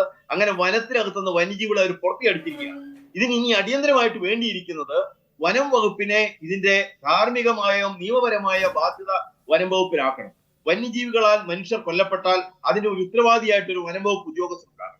ഇപ്പോൾ വനം വകുപ്പ് ഉദ്യോഗസ്ഥന്മാർ വനത്തിനകത്ത് പോകാറില്ലെന്നാണ് ഞാൻ മനസ്സിലാക്കുന്നത്. വനംവകുപ്പ് ഉദ്യോഗസ്ഥന്മാർ വനവുമായി ചേർന്ന് സ്ഥലത്ത് നിൽക്കുകയും വന്യജീവികൾ പുറത്തു കടക്കുന്ന സാഹചര്യം ഉണ്ടായാൽ അതിനെ തിരിച്ചകത്ത് കയറ്റുന്നതിന് വേണ്ടിയിട്ടുള്ള ശാസ്ത്രീയമായ ഫലപ്രദമായ സംവിധാനങ്ങൾ ജനങ്ങളെ കൂടെ പങ്കാളികളാക്കിക്കൊണ്ട് ചെയ്യുവാനായിട്ട് തയ്യാറാക്കണം. അതുപോലെ തന്നെ വനത്തിന് പുറത്തു കടന്ന വന്യജീവികളെ വനംവകുപ്പിന്റെ നിയമത്തിൽ നിന്ന് മാറ്റിയത് പോലീസ് നിയമത്തിലേക്ക് കൊണ്ടുവരുന്നതിനെ കുറിച്ച് ഗൗരവമായിട്ട് ചിന്തിക്കേണ്ടതുണ്ട്. കാരണം ജനത്തിന്റെ ജീവന സ്വത്തിന് സംരക്ഷണം നൽകുക എന്നുള്ളത് ഒരു സിവിൽ ഗവൺമെന്റിന്റെ ഉത്തരവാദിത്തമാണ്. അതിന് ആഭ്യന്തര നിയമങ്ങൾ ഉപയോഗിച്ചുകൊണ്ട് സിവിൽ നിയമങ്ങൾ ഉപയോഗിക്കണം. അപ്പൊ തീർച്ചയായും പോലീസിന് വനത്തിന് പുറത്തുള്ള മുഴുവൻ കാര്യത്തിലും അധികാരം കൊടുക്കേണ്ടത് പോലീസിനാണ്. പോലീസ് നിയമം അനുസരിച്ച് വേണം ഒരു മൃഗത്തിനെ കൊല്ലണമോ വേണ്ടയോ എന്ന് തീരുമാനിക്കാൻ. അക്രമികളായ മനുഷ്യരെ പിടിക്കാനും അവരെ ജയിലിലാക്കാനും അവരെ നാട് കടത്താനും ഇവിടെ നിയമമുണ്ടെങ്കിൽ അക്രമകാരികളായ മൃഗങ്ങളെയും പിടിക്കുവാനും വേണ്ടി വന്നാൽ അതിനെ ജയിലിലാക്കാനും അല്ലെ കൊല്ലുവാനും അവർക്കെതിരെ നിയമ നടപടികൾ എടുക്കാനുള്ള സാഹചര്യം ഉണ്ടാകണം. അതിന് പറ്റുന്ന രീതിയിൽ നമ്മുടെ വന നിയമവും നമ്മുടെ സിവിൽ നിയമങ്ങളിലും മാറ്റമുണ്ടാക്കണം.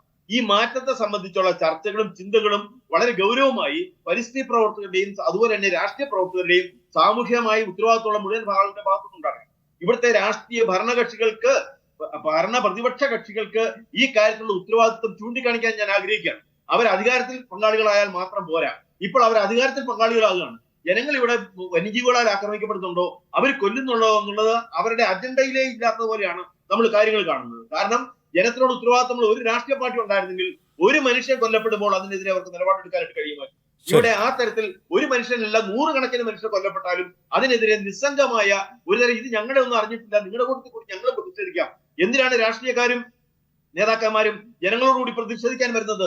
ജനങ്ങൾ ദുരിതം അനുഭവിക്കുമ്പോൾ അതിന് പരിഹാരം ഉണ്ടാക്കാൻ വേണ്ട ഭാഗത്ത് നിന്നുകൊണ്ട് ചിന്തിക്കേണ്ടതിന് പകരം പരിഹാരത്തിന് ചിന്തിക്കേണ്ടതിന് പകരം അവർ കൂടെ പ്രശ്നത്തിന്റെ ഭാഗമാകുന്ന ദുരവസ്ഥയാണ് കേരളത്തിലുള്ളത്. അപ്പൊ ഇവിടെ ഉത്തരവാദിത്തപ്പെട്ട ഉദ്യോഗസ്ഥ വൃന്ദത്തിന്റെ അഭാവം, ഉത്തരവാദിത്തപ്പെട്ട രാഷ്ട്രീയ പ്രവർത്തനത്തിന്റെ അഭാവം ചൂണ്ടിക്കാണിക്കാതിരിക്കാൻ നിവൃത്തിയില്ല. ഇവിടെ അതിനകത്ത് എന്റെ പ്രിയപ്പെട്ട രാഷ്ട്രീയ സുഹൃത്തുക്കൾ ആരെന്നോട് പറഞ്ഞാലും ഉത്തരവാദിത്വമുള്ള രീതിയിൽ രാഷ്ട്രീയ പ്രവർത്തനം ഇവിടെ നടക്കുന്നില്ല. കർഷകരുമായി ബന്ധപ്പെട്ടും അതുപോലെ തന്നെ വന്യജീവികളുമായിട്ട് ബന്ധപ്പെട്ടും ജനങ്ങളുടെ ജീവിതവുമായി ബന്ധപ്പെട്ട് ഉത്തരവാദിത്തപ്പെട്ട രാഷ്ട്രീയ പ്രവർത്തനം ഇവിടെ നടക്കുന്നില്ല എന്നാണ് അതിന്റെ കാര്യം. ആ കാര്യത്തിൽ ഒരു രാഷ്ട്രീയ പാർട്ടിയും ഒറ്റപ്പെടുത്തി പറയാൻ ആഗ്രഹിക്കുന്നില്ല. ഒരു രാഷ്ട്രീയ പാർട്ടിയും ശ്രീ ജോബിസൺ, ഇവിടെ വനം വകുപ്പിന്റെ ഭാഗത്തുനിന്ന് വീഴ്ചയുണ്ട്. കാരണം ഈ ആന ട്രാക്ക് ചെയ്യപ്പെട്ട ആനയാണ്, അതിന്റെ സഞ്ചാരം ട്രാക്ക് ചെയ്യപ്പെടുന്നുണ്ട്.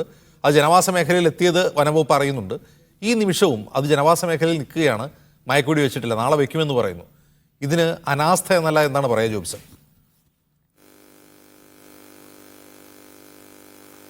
ഇതിനകത്ത് നമ്മൾ മനസ്സിലാക്കേണ്ടത് കർണാടകയിൽ നിന്ന് റേഡിയോ കോളർ ഘടിപ്പിച്ചിട്ടുള്ള ആനയാണിത്. ഈ ആനയെ ലൊക്കേഷൻ സ്കെച്ച് ചെയ്യുന്ന ഉൾപ്പെടെ കേരളത്തിൻ്റെ വനംവകുപ്പിന് ലഭ്യമാക്കുന്നതിന് വേണ്ടി ഇതുവരെ കഴിഞ്ഞിട്ടില്ല. കഴിഞ്ഞ ഫെബ്രുവരി മാസം 5-ാം തീയതിയും 7-ാം തീയതിയും ഇതിനാവശ്യമായ കത്ത് കർണാടക വനംവകുപ്പിന് കേരള വനംവകുപ്പ് നൽകുക ഉൾപ്പെടെ ചെയ്തതാണ്. അപ്പോൾ അതിനകത്തുണ്ടായ പരിമിതി, അവിടെ നിന്ന് ഇതിൻ്റെ ലൊക്കേഷൻ സ്കെച്ച് ചെയ്യുന്നതിനുൾപ്പെടെയുള്ള കാര്യങ്ങൾ നൽകുന്നതിനുള്ള പരിമിതി കേരളത്തിലെ വനംവകുപ്പിന് ഉണ്ടായിട്ടുണ്ട് എന്നതാണ്. അതുകൊണ്ടാണ് ഇത്തരം ആ പരിമിതിയുടെ കൂടി അടിസ്ഥാനത്തിലാണ് ഇത്തരത്തിലൊരു ദാരുണമായ സംഭവം ഇന്ന് മാനന്തവാടിയിൽ ഉണ്ടായിട്ടുള്ളത്. അപ്പോൾ കർണാടക വനംവകുപ്പിന് കൂടി ഇതിൻ്റെ ഉത്തരവാദിത്തമുണ്ട് എന്നത് നമ്മൾ ബോധ്യപ്പെടേണ്ടത് കൂടിയുണ്ട്. അല്ല ജോബിസൺ, ഇത് കിട്ടുന്നില്ല, കർണാടക പോലൊരു സംസ്ഥാനം നമുക്ക് തരാത്തതാണോ? എന്നാൽ നമ്മൾ ചോദിച്ചിട്ട് അവർ തരുന്നില്ല, അങ്ങനെയാണോ? അല്ല, ഫെബ്രുവരി 5-ാം തീയതിയും 7-ാം തീയതി ഇത് ആവശ്യപ്പെട്ടതാണ്. ഇതുവരെ നൽകുന്നതിന് വേണ്ടി അവിടുത്തെ വനംവകുപ്പ് തയ്യാറായിട്ടില്ല എന്നതാണ് പ്രശ്നം. അല്ല, ഇതിനൊരു സംവിധാനം വേണ്ടേ? അപ്പോൾ ഈ വനം എന്ന് പറയുന്നത് കർണാടകയുടെ ആണോ കേരളത്തിൻ്റെ ആണോന്ന് ആനയ്ക്കറിയില്ലല്ലോ. അപ്പോൾ ആന അങ്ങോട്ടും ഇങ്ങോട്ടും നടക്കുന്നതാണ്. അപ്പോൾ ഇത് ഇപ്പോഴാണോ ഒരു ആന അവിടെ നിന്ന് പുറപ്പെടുമ്പോഴാണോ നമ്മൾ അതിൻ്റെ ലൊക്കേഷൻ അന്വേഷിക്കുക? ഇതിൻ്റെ ഒരു ശാശ്വതമായ പരിഹാരം ഉണ്ടാവണമെങ്കിൽ കേന്ദ്ര വനം പരിസ്ഥിതി നിയമത്തിൽ ഭേദഗതി ഉണ്ടെങ്കിൽ തന്നെയാണ് ഇതിന് ശാശ്വതമായ പരിഹാരം ഉണ്ടാക്കാൻ കഴിയുമെന്നുള്ളത് എല്ലാ ആളുകളും ബോധ്യപ്പെടേണ്ടതാണ്. ഈ ചർച്ച ചെയ്യുന്ന മുഴുവൻ ആളുകളും. ഇത്തരം ദാരുണമായ സംഭവം വയനാട്ടിൽ വർദ്ധിച്ചു വരികയാണ്. ഞങ്ങൾക്ക് ഇതിനകത്ത് ഒരു അഭിപ്രായ വ്യത്യാസമില്ല. ഞങ്ങൾ ജനങ്ങളോടൊപ്പം കർഷകരോടൊപ്പം തന്നെയാണുള്ളത്. ഇത് നിരന്തരമായി ഇപ്പോൾ വയനാട്ടിൽ കഴിഞ്ഞ 1980-ന് ശേഷം 153 പേരാണ് വന്യമൃഗങ്ങളെ കൊല ചെയ്യപ്പെട്ടത്. കഴിഞ്ഞ ഒരു വർഷത്തിനിടയിൽ നിരവധി ആളുകൾ കൊല ചെയ്യപ്പെടുകയാണ്. ഇതിനകത്ത് ഞങ്ങളും ഈ പറയുന്ന ജനങ്ങളുടെ വികാരത്തോടൊപ്പം തന്നെ നിലനിൽക്കുകയാണ്. അതിനകത്ത് ഒരു അഭിപ്രായ വ്യത്യാസവും ഈ പറയുന്ന വികാരം പറയുന്ന കർഷക സംഘടനകളോടോ ബന്ധുക്കളോടൊന്നും ഇതിനകത്തില്ല. പക്ഷേ ഇതിനകത്തുണ്ടാവുന്ന പ്രായോഗികമായ പ്രശ്നങ്ങൾ കൊണ്ടുവേണം കേരള ഗവൺമെന്റിനെയും അതുപോലെ തന്നെ വനംവകുപ്പിനെ കുറ്റപ്പെടുത്താൻ എന്നതാണ് ഞാൻ പറഞ്ഞത്. Okay, Shri C R Neelakantan, നമുക്ക് ഈ ചർച്ച അവസാനിപ്പിക്കേണ്ടതുണ്ട്. ഇവിടെ സമഗ്രമായ ചില മാറ്റങ്ങൾ വേണ്ടതുണ്ട് എന്ന് തോന്നുന്നുണ്ട്. അതിൻ്റെ കാരണം ഒന്നാമത്തെ പ്രശ്നം ഈ ആനയുടെ കടുവയുടെയും പുലിയുടെയൊക്കെ എണ്ണം കൂടുന്നുണ്ടോ ഇല്ലേ എന്ന് പോലും തർക്കിക്കുകയാണ്. അങ്ങനെ കൂടിയിട്ടില്ല എന്ന് ചിലർ പറയുന്നു, അത് വെറുതെ പറയുന്നതാണെന്ന് പറയുന്നു. ഇതിൻ്റെ ഒരു കണക്കും കാര്യമില്ലേ? അങ്ങനെ ഒരു വ്യവസ്ഥാപിതമായ രീതിയിലല്ലേ ഈ സെൻസസ് ഒന്ന് പോകുന്നത്? അല്ല, അവിടെയാണ് പ്രശ്നം. വ്യവസ്ഥാപിതമായ രീതിയിൽ സെൻസസ് പോകുന്നില്ല എന്ന് മാത്രമല്ല, നേരത്തെ ഇപ്പോൾ ജോസ്കുട്ടി സാറും ഞാനും ഒക്കെ ആവർത്തിച്ച കാര്യമുണ്ട്. വന്യജീവികൾക്ക് ജീവിക്കാൻ ആവശ്യമായ വനപരമായ സാഹചര്യം, വന്യമായ ഒരു സാഹചര്യം വനത്തിനകത്ത് ഇല്ലാതെ പോകുന്നു എന്നത് ഒരു രഹസ്യമൊന്നുമല്ല. കുറെ കാലമായി, അതിപ്പോൾ ഏതെങ്കിലും ഒരു വനംവകുപ്പിൻ്റെ അല്ല, ഈ സാമൂഹ്യ വനവൽക്കരണത്തിന്റെ ഭാഗമായി മോണോക്രോപ്പ് വന്നതും ഒരു സംശയം ചോദിച്ചോട്ടെ, ഞാൻ ഇടപെടുകയല്ല. ഒരു സംശയം ചോദിച്ചോട്ടെ. ഈ അവസാനം നിയമസഭയിൽ അവതരിച്ച കണക്കിൽ ഈ കടുവയുടെ എണ്ണം കൂടുകയും അതേസമയം വൈൽഡ് ബോർ, അത് കാട്ടുപന്നി, അതുപോലെ മാൻ, ഇവയുടെ എണ്ണം കുറയുകയും ചെയ്യുന്നുണ്ട്. ഈ കണക്ക് എന്തിന്റെ സൂചനയാണ്? അല്ല, അതാ ഞാൻ പറഞ്ഞേ, അതിൽ പല കണക്കുകളും ഉണ്ട്. ഞാൻ ഈ കണക്കുകൾ വളരെ ശാസ്ത്രീയമായി മുമ്പോട്ട് വെച്ചാൽ മാത്രമേ അത് അനലൈസ് ചെയ്യാൻ പറ്റൂ. ഇപ്പം നേരത്തെ പറഞ്ഞില്ലേ, ആനയുടെ എണ്ണം നമ്മൾ എടുക്കുമ്പോൾ ഇത് ഏത് ഭാഗത്തുള്ള ആനയാണ്? ഇപ്പോൾ റേഡിയോ കോളർ വെച്ച ആനയുടെ കാര്യം പറഞ്ഞു. യഥാർത്ഥത്തിൽ ഈ ഫെബ്രുവരി 5-നാണോ നമ്മൾ റേഡിയോ കോളറിൻ്റെ ഡീറ്റെയിൽസ് ചോദിക്കേണ്ടിയിരുന്നത് എന്നുള്ളത് വേറെ കാര്യം. ഞാൻ വനംവകുപ്പിനെ കുറ്റപ്പെടുത്തിക്കൊണ്ട് പറയുന്നതല്ല. ഈ ഡാറ്റ പരസ്പരം കൈമാറുകയും ഒരു തൊട്ടടുത്ത് കിടക്കുന്ന വനത്തിലെ ഈ കടുവയുടെ ആനയുടെയൊക്കെ എണ്ണം നമ്മളെങ്ങനെയാണ് കൃത്യമായി എടുക്കുക? കാരണം അത് കർണാടക ആനയാണോ? കർണാടകയിൽ കാണുമ്പോൾ ഒരു റേഡിയോ കോളർ ഘടിപ്പിച്ചിട്ടുണ്ടാവും. അത് കർണാടകയിലുള്ള സമയത്ത് റേഡിയോ കോളർ ഘടിപ്പിക്കും. പക്ഷെ കർണാടകയുടെ റേഡിയോ കോളറാണെന്നും അതിനറിയില്ല. ഞാൻ പറഞ്ഞില്ലേ, ആന 50-100 കിലോമീറ്റർ വരെ സഞ്ചരിക്കുന്ന ഒരു ജീവിയാണ്. അങ്ങനെ സഞ്ചരിക്കുമ്പോൾ അത് ഭക്ഷണം തേടിപ്പോവും, വെള്ളം തേടിപ്പോവും. അപ്പോൾ നമുക്ക് കർണാടകയിലെ ആന, കേരളത്തിലെ ആന, തമിഴ്നാട്ടിലെ ആന എന്നതിനേക്കാൾ ഇപ്പോൾ നഗർഹോളയിലെയും ബന്ദിപ്പൂരിലെയും വയനാട്ടിലെയും ഈ സാങ്ച്വറികൾ ചേർന്ന് കിടക്കുന്നത് കൊണ്ട് അതിനകത്തുള്ള മൊത്തം ആനയുടെ കണക്ക് നമുക്ക് ചിലപ്പോൾ എടുക്കേണ്ടി വരും. ഈ ആനയ്ക്ക് സ്റ്റേറ്റ് വ്യത്യാസമില്ല. അതിൻ്റെ വനത്തിൻ്റെ സ്വഭാവം നമ്മൾ പഠിക്കേണ്ടി വരും. ആ വനത്തിൻ്റെ സ്വഭാവം അനുസരിച്ച് അതിൻ്റെ ക്യാരിയിങ് കപ്പാസിറ്റി കാണണം. ക്യാരിയിങ് കപ്പാസിറ്റിയേക്കാൾ കൂടുതൽ ഉണ്ട് എന്ന് കൃത്യമായി കണ്ടെത്തിയാൽ അതിന് വേണ്ട മറ്റു പരിഹാരങ്ങളുണ്ട്. ട്രാൻസ്ലൊക്കേഷനുണ്ട്, കീഴടക്കലുണ്ട്, വളരെ അനിവാര്യമാണെങ്കിൽ കള്ളിങ് ഉണ്ട്. ഇതൊക്കെ ഉണ്ട്, ഇതൊക്കെ നിയമത്തിലുണ്ട്. പക്ഷേ പ്രശ്നം എന്താ? ഒന്ന്, നേരത്തെ പറഞ്ഞ പോലെ ഈ വനം പരിസ്ഥിതി നിയമത്തിൽ ഇന്ന് ഉള്ള ചില കാര്യങ്ങൾ പഴയതുമായി കാലഹരണപ്പെട്ടതാണ് എന്ന കാര്യത്തിൽ എനിക്ക് നല്ല ഉറപ്പുണ്ട്. ഞാൻ അതിനുവേണ്ടി വാദിക്കുന്ന ഒരാളാണ്. രണ്ടാമത്തെ വിഷയം, ശാസ്ത്രീയമായ പഠനങ്ങളോ ഇതിനിപ്പോൾ പരിഹാരം കണ്ട് ലോകത്ത് പല രാജ്യങ്ങളും പരിഹാരം കണ്ടിട്ടുണ്ടെന്നേ. ഇന്ത്യയിൽ തന്നെ ചില സംസ്ഥാനങ്ങൾ പരിഹാരം കണ്ടിട്ട്, ഞാൻ തുടക്കത്തിൽ പറഞ്ഞല്ലോ, തമിഴ്നാട്ടിൽ നിന്നൊരു സംഘം ബംഗാളിൽ പോയി പഠിക്കാൻ പോയിട്ടുണ്ട്. എന്തുകൊണ്ടാണ് ബംഗാളിൽ പോയി എന്നറിയില്ല, അവിടെ ചെയ്തിട്ടുണ്ടെന്നാണ് പറയുന്നത്. എൻ്റെ ചില സുഹൃത്തുക്കൾ, മറ്റ് സംസ്ഥാനങ്ങളിലെ സുഹൃത്തുക്കളെ സംബന്ധിച്ച് പല റിപ്പോർട്ട്, ഇത് കേരളത്തിൽ മാത്രമുള്ളതല്ല, എല്ലാ സംസ്ഥാനത്തും ഈ പ്രശ്നം ഏറിയും കുറഞ്ഞു നോക്കുന്നുണ്ട്. അപ്പം അത് ശാസ്ത്രീയമായി പരിഹരിക്കാൻ നമുക്ക് ഒരു പഠനവും നടത്തുന്നില്ല. അതാണ് പ്രശ്നം. ഇപ്പോൾ നേരത്തെ പറഞ്ഞപ്പോൾ ഓരോ ജീവികളെയും എണ്ണം കൂടുകയും കുറയുകയും. ഇപ്പോൾ പന്നിയുടെ കാര്യം പറഞ്ഞു. പന്നിയെ ക്ഷുദ്രജീവിയായിട്ട് നമ്മൾ പ്രഖ്യാപിച്ചിട്ടുണ്ട്. പക്ഷെ പ്രശ്നം എന്താ? പന്നിയെ വെടിവെക്കണമെങ്കിൽ അത് ഇപ്പോൾ പഞ്ചായത്തുകൾക്ക്, ജാഗ്രതാ സമിതികൾക്ക് അവകാശം കൊടുത്തിട്ടുണ്ട്. പക്ഷെ പന്നി ഇപ്പോൾ ജാഗ്രതാ സമിതികളുടെ സ്ഥലത്തൊന്നുമല്ല. പന്നി മനുഷ്യൻ വളരെ വസിക്കുന്ന, നേരത്തെ പറഞ്ഞതുപോലെ ആലപ്പുഴ ടൗണിലുണ്ട്. ഷോപ്പിംഗ് മാളിൽ ആലപ്പുഴ ടൗണിൽ കാട്ടുപന്നിയുണ്ട്, വനമില്ലാത്ത ആലപ്പുഴ ടൗണിൽ. ആലപ്പുഴയിൽ എവിടെയാ വനമുള്ളത്? ആലപ്പുഴ മാത്രമല്ല, ഇപ്പൊ പാലക്കാട് പല സ്ഥലങ്ങളിലും ഞാൻ കണ്ടിട്ടുണ്ട്. അപ്പൊ പന്നി വന്നതിന് ഞാൻ ഇവിടെ ഒറ്റ കാര്യം കൂടി, ജിംസെ, ഒരു കാര്യം കൂടിയുണ്ട്. ഇപ്പൊ പന്നി വന്നതിനുള്ള ഒരു കാരണം വളരെ വ്യക്തമാണ്. നമ്മുടെ നാട്ടിൽ വേസ്റ്റ് കുന്നുകൂടി കിടക്കുന്നത് ആണ് പന്നി വരുന്നതിന് ഒരു കാരണം എന്ന് പല പ്രദേശങ്ങളിലെയും പഠനങ്ങൾ കണ്ടിട്ടുണ്ട്. അത് വേസ്റ്റ് മാനേജ്മെന്റുമായി ബന്ധപ്പെട്ട്. രണ്ടാമത് ഈ വനത്തിൽ വരുന്ന മാറ്റങ്ങളുമായി ബന്ധപ്പെട്ട്. മൂന്നാമത് നമ്മുടെ ഒരു പാരിസ്ഥിതിക അവബോധം എന്ന് പറയുന്നത് ഒരു കേവല പാരിസ്ഥിതിക അവബോധം. അപ്പം നേരത്തെ ജിയോ സമ്മിറ്റിനെ കുറിച്ച് പറഞ്ഞു. പരിസ്ഥിതി സംരക്ഷിക്കേണ്ടത് മനുഷ്യനെ സംരക്ഷിക്കേണ്ടത് സർക്കാരിൻ്റെയും ഒക്കെ കടമയാണ്. ഇത് രണ്ടും സർക്കാരിൻ്റെയും കടമയാണ്. ശരി, ആ അർത്ഥത്തിൽ ഇതിൽ സർക്കാരിന്റെ കടമ വേണ്ട വിധത്തിൽ നിർവഹിക്കപ്പെട്ടിട്ടുണ്ടോ എന്നുള്ള ക്വസ്റ്റ്യനാണ് ഇന്ന് മാനന്തവാടിയിൽ കണ്ട പ്രതിഷേധക്കാർ ഉന്നയിക്കുന്നത്. ആ പ്രതിഷേധക്കാരോട് ഭരണകൂടം എങ്ങനെയാണ് സംസാരിച്ചതെന്നും നാം ഇന്ന് കണ്ടതാണ്. വളരെ നന്ദി ശ്രീ സജി മാത്യു, ജോബിസൺ, CR നീലകണ്ഠൻ, ശ്രീ ജോസ് കുട്ടി ഒഴികയിൽ